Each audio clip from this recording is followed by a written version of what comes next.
Hey everybody, welcome to today's video. We are going to go over the installation and the setup of the Taylor RC Billet brake caliper for the Losi Promoto MX.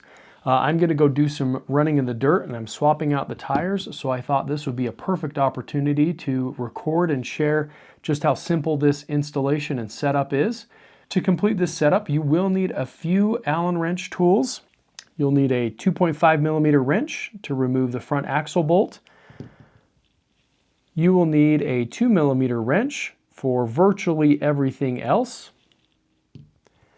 And then you're going to need an SAE .050 sized Allen wrench. This is for a cable clamp.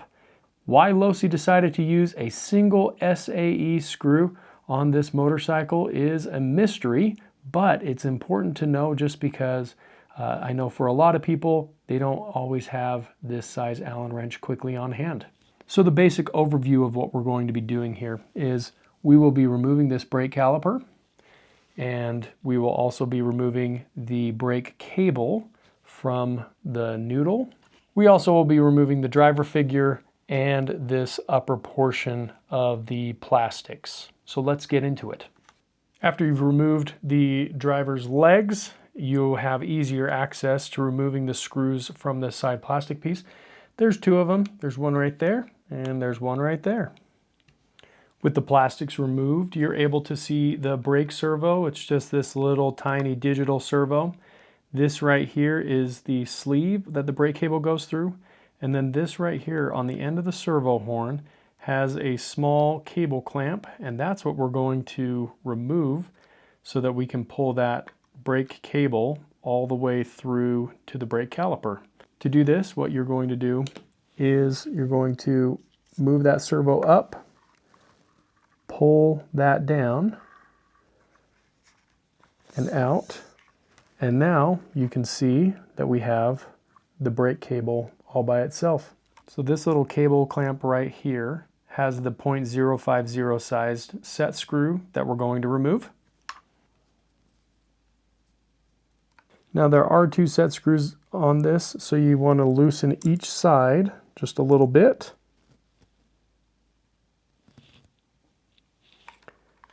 So with your brake cable free, we're able to pull that all the way through on the other side on the caliper. I'll show how that is done. So right here you can see the brake cable comes out and there's a little ferrule in there. We're going to loosen that, pull it straight out the whole way.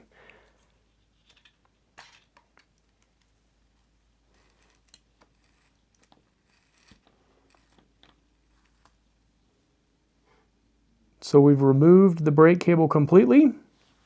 We now are going to unbolt the brake caliper from the fork assembly. That's done with two bolts. There's one bolt right there and another bolt right there.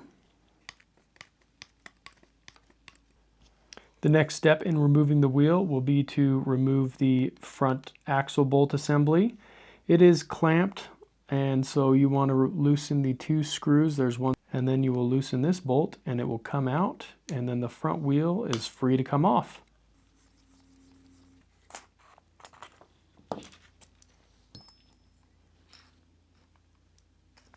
You now have the front wheel assembly complete with the caliper and the brake in your hand. In order to remove the caliper, you will need to remove the brake bolts. These are a floating style shoulder bolt, so that's totally normal to see it moving around like this. But you can see how nicely that fits in, even on these tighter Supermoto wheels. Okay, with those 6 bolts removed, this simply comes off, and then you can see the brake caliper in your hand. It's so nice. The way that the springs push the pads apart, it makes it so that that front wheel coasts so much better. So we're going to get this installed on our dirt wheel, and I'll show you how it looks installed on the factory wheel. I've been able to swap over all my hardware, bearings, and the disc brake onto my dirt wheel. Now, one of the things I forgot to bring up, if you're just using the standard dirt wheel, you actually can keep your disc brake on. because the diameter of the dirt wheel is bigger. So here's my caliper, and it is able to fit on just fine. The reason that you need to take the disc brake off if you're installing it on a Supermoto tire is the Supermoto tire is a smaller diameter wheel and tire itself. So just keep that in mind. If you are installing it on the Promoto MX with dirt tires, you don't have to remove the disc brake. When you install it onto a Supermoto tire, you will need to remove that disc brake. So you can see it fits nicely there. With the front wheel installed, we're going to reinstall the caliper, just lining it up, and then using those 2 brake bolts that we took out, we'll put those back on. For the next part, we're going to reinstall our brake cable, and that's going to go through this sleeve. I'm going to remove it from this little holder here because that will make it easier to thread through as we go all the way back up to the brake servo. This end is what will be on the brake caliper side, and it rests underneath there. It has a little groove cut out for it. So we're going to thread that cable up through the hole, and it will rest in there like that. We're threading our cable back through the sleeve.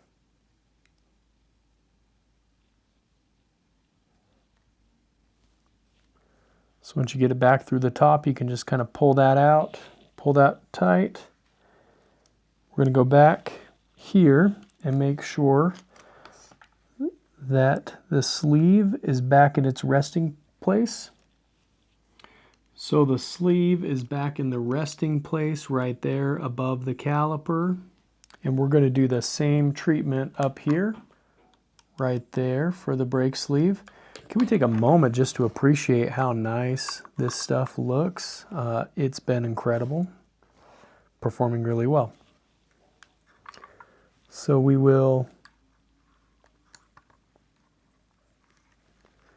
get the sleeve into the holder, and then we're going to pull the slack out of the cable.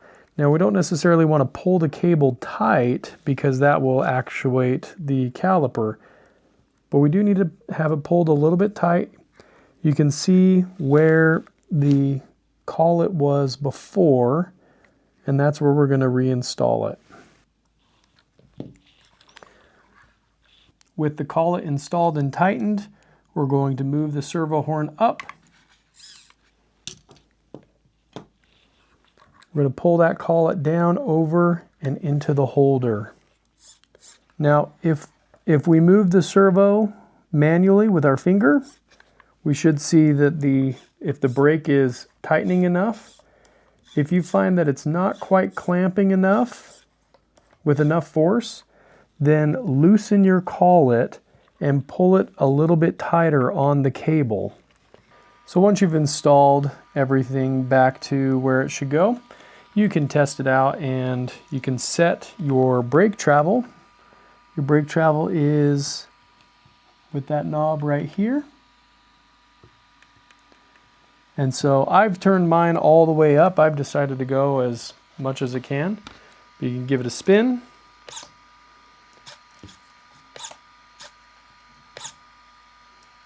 So that's how you set it up. That's going to do it for today's video. I hope that this has answered any questions you've had about setting up and installing the Taylor RC brake caliper on your Promoto MX. Hit the like button, leave a comment if you have a question, and subscribe if you're not already. You'll want to stick around for my next video. I'm going to send this probably to the moon off of a huge jump to show how well these Taylor RC parts hold up and to see what thing will fail first. My guess is it's probably going to be the wheels. So you'll want to stick around for the next video that we feature our Promoto MX. Thanks again for watching.